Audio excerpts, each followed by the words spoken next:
Hello, Master Tara Singh. Hello. Master Tara Singh, what personal experiences in your early life shaped your commitment to Sikh political activism and social reform? I was born in 1885 in Rawalpindi into a devout Sikh family that valued discipline, service, and a spiritual duty. From an early age, I saw how British Columbia rule not only exploited our land but also attempt to dilute our identity. This injustice planted a seed in me. When I attended Khalsa College, Amritsar, I was influenced by the Sikh Sabha movement, which sought to revive Sikh practices and resist assimilation. That was a turning point. I realized that preserving our faith required more than a prayer, it demanded action. Reform was not rebellion, it was our way to reclaim dignity. From that moment, I knew political activism wasn't optional. It was my duty as a Sikh to defend our rights and shape our future. As a vocal opponent of Muslim League's demand for Pakistan, how did you view the risks the partition posed to the Sikh community, and do you think any alternative strategy could have better protected their interests? The partition was catastrophic for Sikhs. I opposed the creation of Pakistan because I knew it would divide Punjab and leave millions of Sikhs vulnerable in a Muslim majority nation where we had little political protection.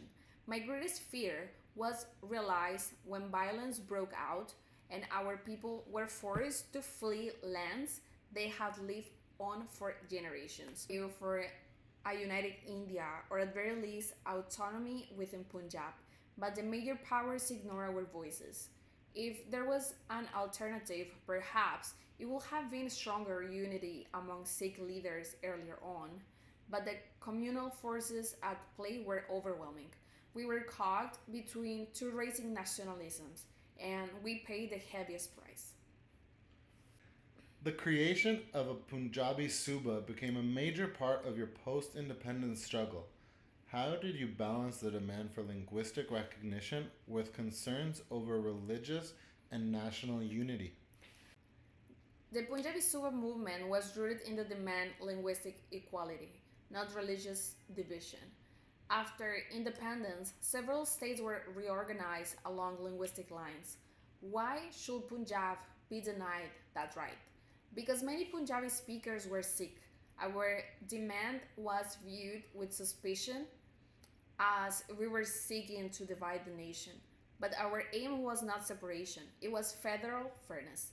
We wanted our language and culture recognized like any other Indian community. I always emphasized that we were loyal citizens of India, but loyalty doesn't mean silence when your identity is dismissed. For us, Punjabi Suba was about respect, not rebellion. You often emphasized that Sikhism was distinct from Hinduism and Islam. How did your religious beliefs influence your political decisions, especially in the debates over identity and minority rights? Sikhism is more than a religion, it's a way of life built on the values and equality, justice, and fearlessness. Guru Nanak Dev Ji taught us to challenge injustice, and Guru Gobind Singh Ji armed us with the spirit of defend righteousness. That legacy shaped my every political decision. I didn't believe in mixing religion with politics, but I believe that spiritual principles must guide political conduct.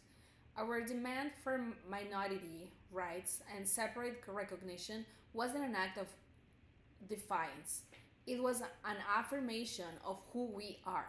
I wanted India to be a nation where all communities, including Sikhs, could live with dignity and be seen as equals.